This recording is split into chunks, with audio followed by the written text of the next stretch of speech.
Oke, bismillahirrahmanirrahim. Assalamualaikum warahmatullahi wabarakatuh. Apa kabar teman-teman semuanya? Jumpa lagi di channel Keluarga Receh Super. Hari ini hari Jumat tanggal 31 Maret 2023 ya, yang bertepatan dengan hari ke-9 puasa di bulan suci Ramadan. Saya rencana mau ke Masjid Raya Al Jabar. Nanti habis sholat Jumat rencana mau masuk ke Museum Rasulullah ya, yang baru aja diresmikan tanggal 23 Maret 2023 ya, pas hari Senin kemarin oleh Bapak Gubernur Jabar, Bapak Ridwan Kamil ya. Nah, terlihat Masjid Raya Al Jabar, jarak dari rumah ke Masjid Raya Al Jabar hanya 1,3 km ya. Dekat. Oke, jangan kemana-mana. Ada apa aja di Museum Rasulullah? Tetap stay tune di channel Keluarga Receh Super.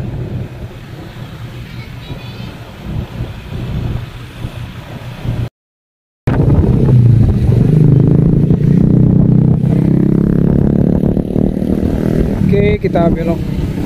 Sebelum masuk kita muter-muter dulu ya di Masjid Al Jabar.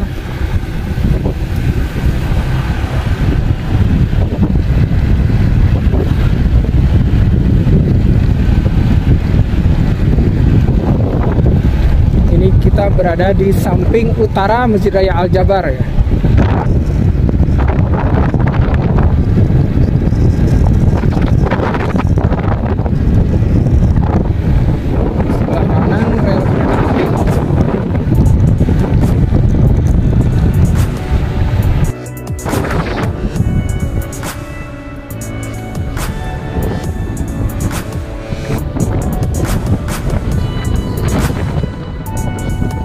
Berada di samping barat Masjid Raya Al Jabar.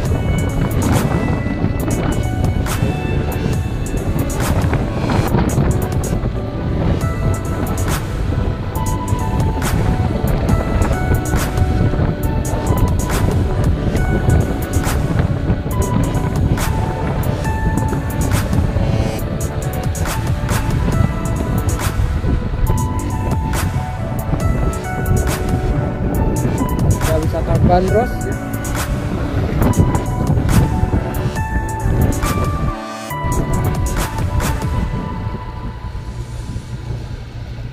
Dan ini sebelah kiri ada perahu ya, miniatur Nabi Nuh, perahu miniatur Nabi Nuh, miniatur perahu Nabi Nuh.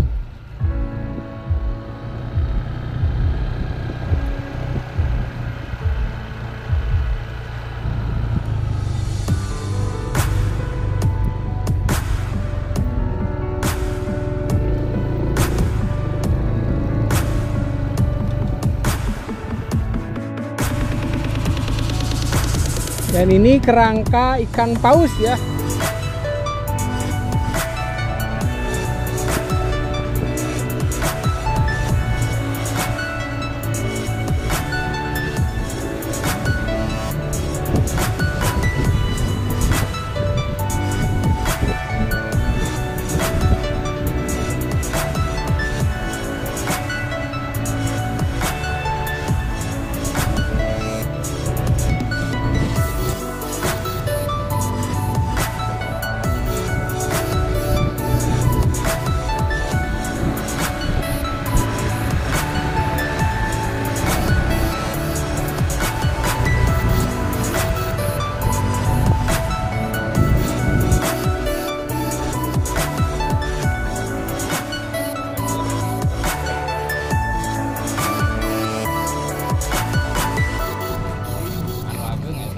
Kelas hiji anu ali TK di Tasik dua anak lagi Tasik. satpam tengah ulang.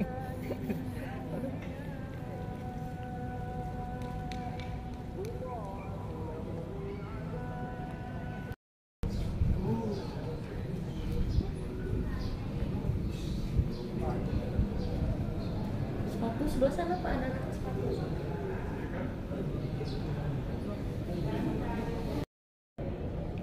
Oke, setelah kita melaksanakan sholat Jumat berjamaah di Masjid Raya Al-Jabar, kita ke bawah ya. Dan Museum Rasulullah itu berada di bawah Masjid Raya Al-Jabar. Terus gimana masuknya? Nah, untuk masuknya kita harus download dulu aplikasi ya, aplikasi di Sapa Marga ya, tuh jadi tempatnya di sana, masuk ya. Jadi kita harus download dulu aplikasi Sapa Marga, kita daftar dan dibukanya dari mulai Rabu sampai Minggu ya. Dan waktu beroperasinya Museum Rasulullah itu sekitar jam 1-an ya, atau 13.30 sampai jam 5. Berapa biayanya? Nah, untuk biaya masih gratis ya teman-teman. Nah, ini belum dibuka ya, bentar lagi. Oke teman-teman, ini kita masuk ke museum ya.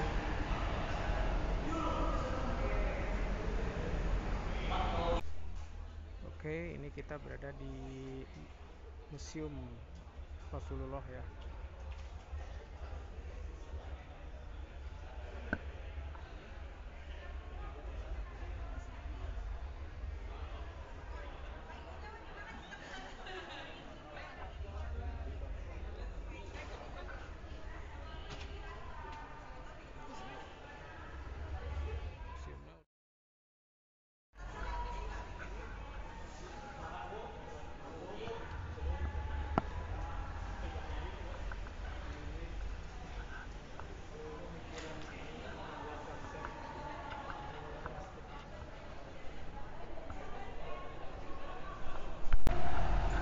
Oke teman-teman, ini kita masuk ke museum ya.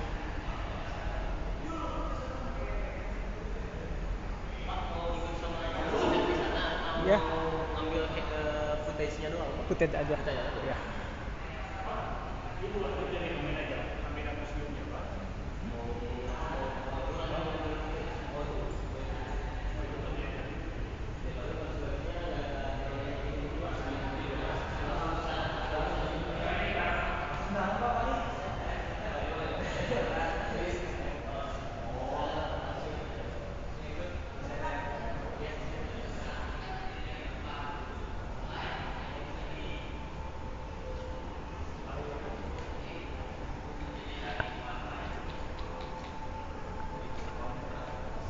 Bapak ikut pelatar ini aja biar sekalian dijelasin.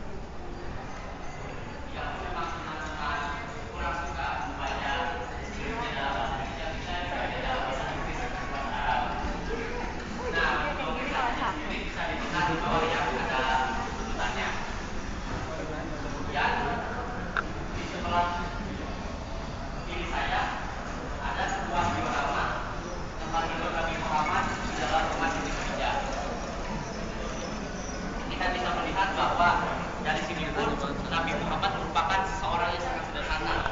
Tidak ada barang-barang mewah ataupun yang berlapiskan emas yang beliau gunakan. Kemudian di sebelah saya ada sebuah maket rumah Siti Khadijah. Nah, maket tersebut bisa kita lihat menggunakan augmented reality atau yang sering disebut AR. Boleh mendekat saja kita lihat bagaimana animasinya.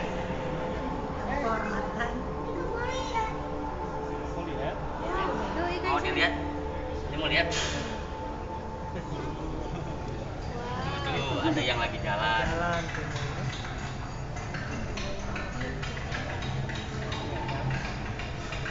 Nah,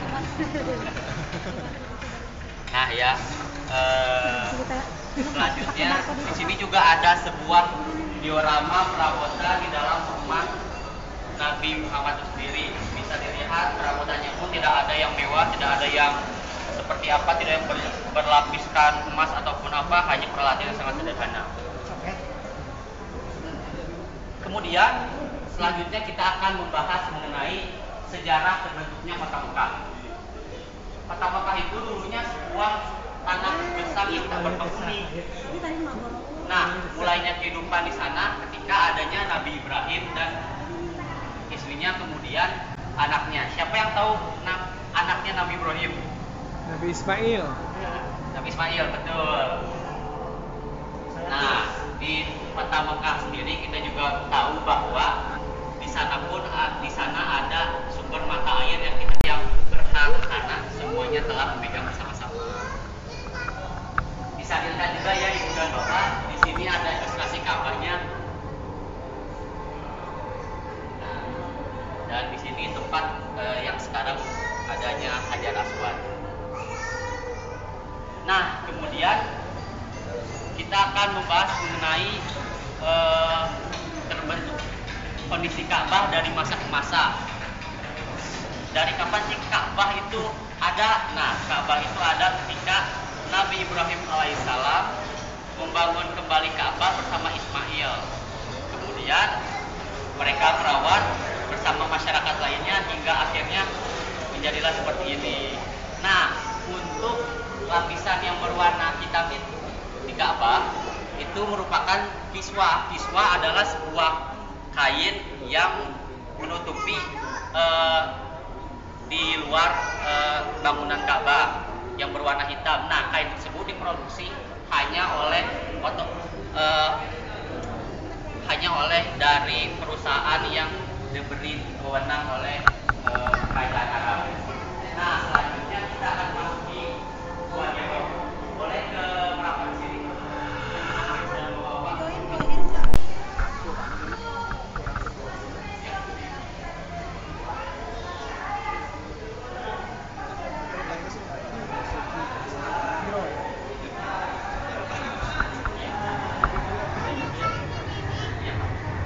Nah, di Gua Jero sendiri Nabi Muhammad menerima sebuah wahyu, yaitu surat Al-Alaq ayat 1 sampai 4. Di sini merupakan sebuah penggambaran kondisi ketika Nabi Muhammad menerima wahyu dari Allah, yaitu surat Al-Alaq ayat 1 sampai 4. Selanjutnya kita akan masuki fase Mekah. Ayo Bapak dan Ibu, mohon ikuti saya.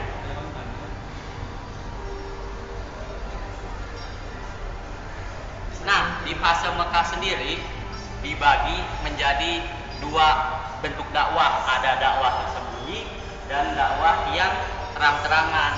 Pertama kita akan memasuki mengenai dakwah sembunyi. Boleh ikuti saya? Nah, kenapa sih dinamakan dakwah sembunyi-sembunyi? Karena selama 3 tahun Nabi Muhammad itu dakwah hanya untuk orang-orang terdekatnya. Beliau tidak ingin bahwa kaum Quraisy mengganggu aktivitas dakwah beliau. Bisa dilihat di sini juga mengapa warnanya sangat hitam, karena ini hitam merupakan representasi dari sesuatu yang tersembunyi. Kemudian di awal dakwah, ketika dakwah sembunyi-sembunyi, ada 10 orang yang masuk Islam yang dinamakan As-Sabiqunal Awwalun. Nah,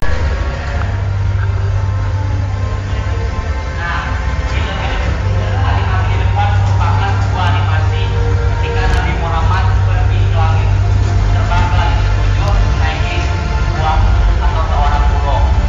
Seekor burung kita bisa lihat di depan itu ya.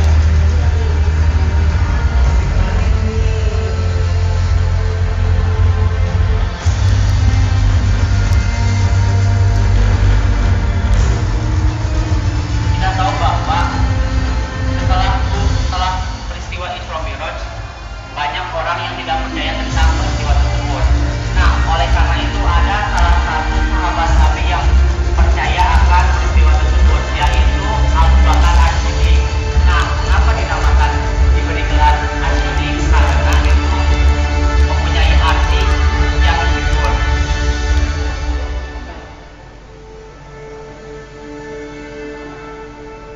Di peristiwa Isra Mi'raj pun Nabi Muhammad bertemu Nabi Musa yang pada saat itu menawarkan bahwa mengapa tidak jangan 50 kali perintah sholat, waktu sholatnya boleh ke rekan saya yang sebelah kanan, silahkan jika ingin melihat. Kita akan melihat seperti animasi ketika kita melihat kediaman rumah Siti Khadijah.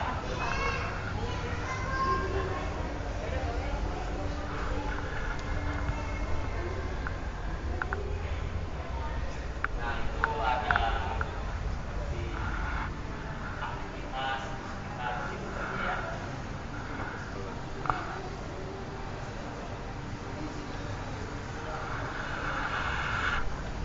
Nah, kemudian untuk menandakan persaudaraan yang erat tersebut, Nabi Muhammad Betul, Madinah seperti ini. dan yang lain-lainnya membuat sebuah piagam Madinah. Piagam di situ berisikan tentang mereka sepakat untuk saling melindungi dan menyayangi. Kemudian bila ada perselisihan maka akan dikembalikan jalan tengahnya. Ayo Bapak Ibu ikuti saya sebelah sini. Nah, ini kita sudah memasuki fase di mana terjadinya banyak peperangan. Yang pertama yang akan saya bahas adalah perang Badar. Boleh mendekat aja Ibu dan Bapak. Nah, perang Badar itu apa sih? Perang Badar adalah perang yang pertama kali dilakukan antara umat muslim di bawahnya ini di sekitar ini Ibu. Ini merupakan diorama ketika perang Badar itu terjadi. Setelah perang tersebut banyak hal-hal yang maksud saya banyak perang-perang yang terjadi dan di sini adalah runtutannya. Nah, ada satu perang yang dimana Nabi Muhammad berjanji bahwa ketika sudah mengepung Mekah, Nabi Muhammad tidak akan menyerang kaum Quraisy yang berada di rumahnya. Oleh karena itu, pasukan muslim hanya menghancurkan berhala dan sebagai tanda kemenangannya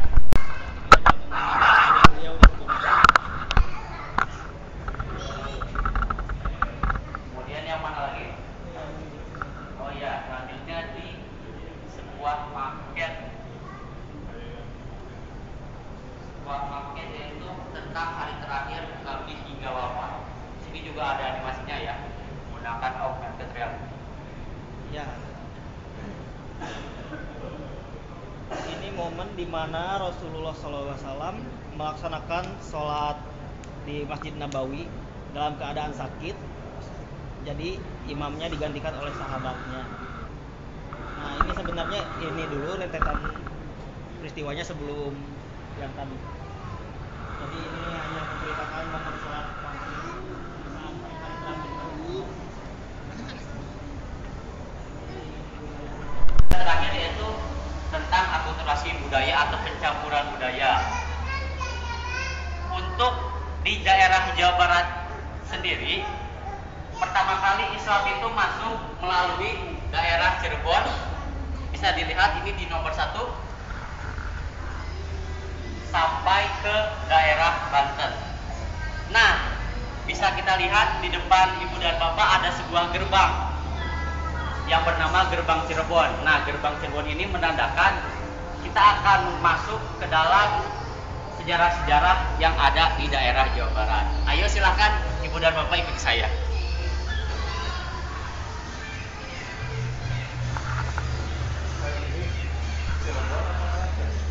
Ini bagaimana Nabi Muhammad membawakan Islam hingga akhirnya sekarang bisa beribadah dengan baik.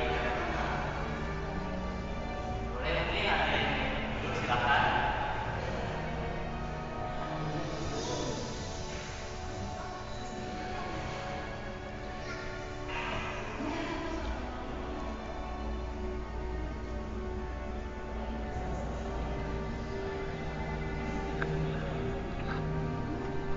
Oke, demikianlah teman-teman perjalanan ke Masjid Raya Al-Jabar setelah melaksanakan sholat berjamaah, sholat Jumat ya berjamaah di Masjid Raya Al-Jabar.